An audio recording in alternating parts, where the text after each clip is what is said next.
भडगाव शहरातील आदर्श कन्या विद्यालय येथील इंग्लिश मीडियम मध्ये केजीचे शिक्षण घेत असलेले 4 वर्ष वय असलेले 2 विद्यार्थी ज्ञानेश्वर मयंक वाघ व अंश सागर तहसीलदार हे शालेय परिसराला लागूनच असलेल्या नाल्यात बुडाल्याने त्यांचा मृत्यू झाला असून या प्रकरणी भडगाव पोलीस स्टेशन येथे गुन्हा दाखल करण्यात आला आहे। तर आज दिनांक 17 डिसेंबर 2025 रोजी जळगाव जिल्हा परिषद सीईओ मिनल करणवाल व शिक्षण विभागातील अधिकारी यांनी प्रत्यक्ष घटनास्थळी पोहोचत पाहणी केली।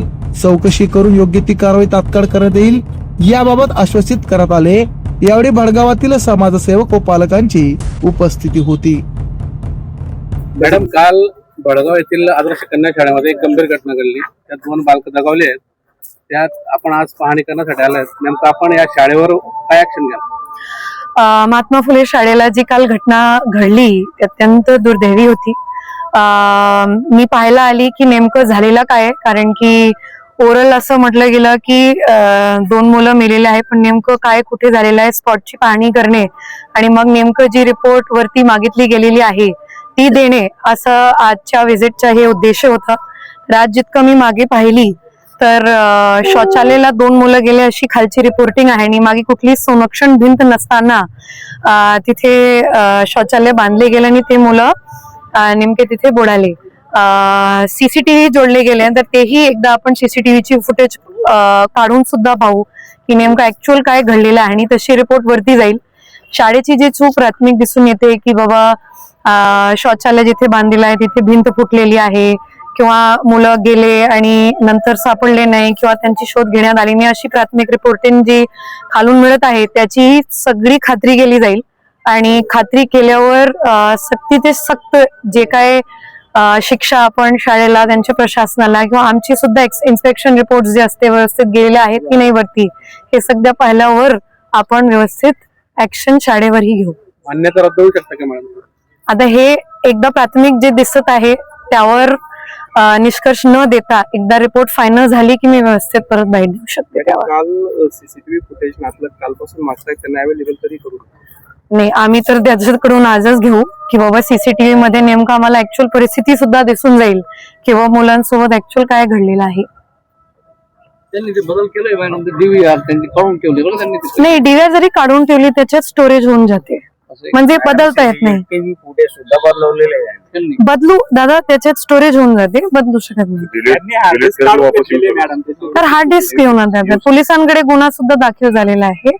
असं ठेवणे आणि देणं नाही असं नाही होऊ शकत। ठीक आहे साहेब, मी तुम्हाला एकदम प्राधान्याने सांगतो, कारण हे आज त्या 2 मुलांमध्ये दुसरे मुलं जाऊ शकतात।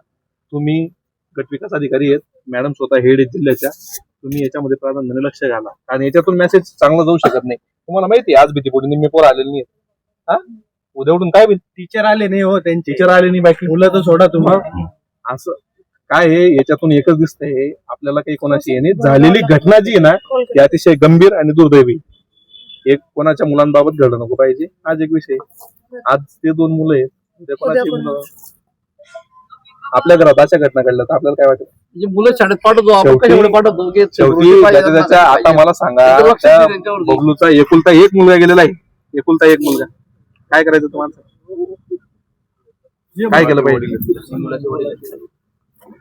शेवटी आपण तर ठीक आहे, आपण 2 दिवस थांबू, 4 दिवस थांबू, 4 दिवसानंतर काय व्हायचं कागद करतील, पण मग घटना सेन्सिटिव्ह आहे।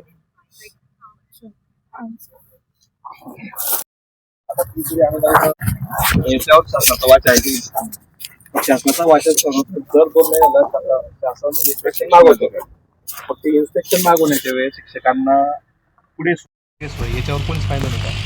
हा सर्वात पहिला प्रश्न त्याच्यामध्ये, जर कधी इतकी बिकट परिस्थिती असताना शाळेचे नियम असे आहेत की जर ते नर्सरीपासून तर तुम्ही 4th स्टँडर्डपर्यंत इंग्लिश मिडियमला असेल किंवा फी जर दिली जाते, एखाद्या विद्यार्थ्याला काही प्रॉब्लेम आला लॅट्रिनचा वगैरे, तर त्याच्यासोबत तुम्हाला एक कर्मचारी पाठवावा लागतो। असं असताना जेव्हा 2 विद्यार्थी हजेरी पटावर प्रेझेंट आहेत आणि ते फिजिकली 3 तास ॲब्सेंट राहत आहे वर्गात, मिसिंग आहेत वर्गातून, तर याला जबाबदार काय? मागची 2 महिन्याची रिपोर्टही काय दिली, कारण सर्वात महत्वाचं इन्स्पेक्शन आता इथं महत्वाचं आहे। आता डिपार्टमेंटने इन्स्पेक्शन काय केलं मग?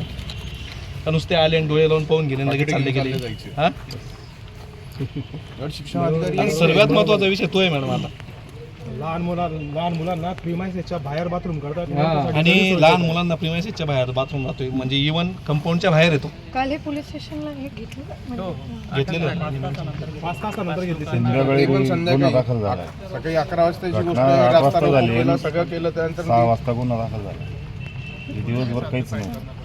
प्रशासनापेक्षा चांगला प्रतिसाद भेटलाय 5 वाजेपर्यंत. ठीक आहे.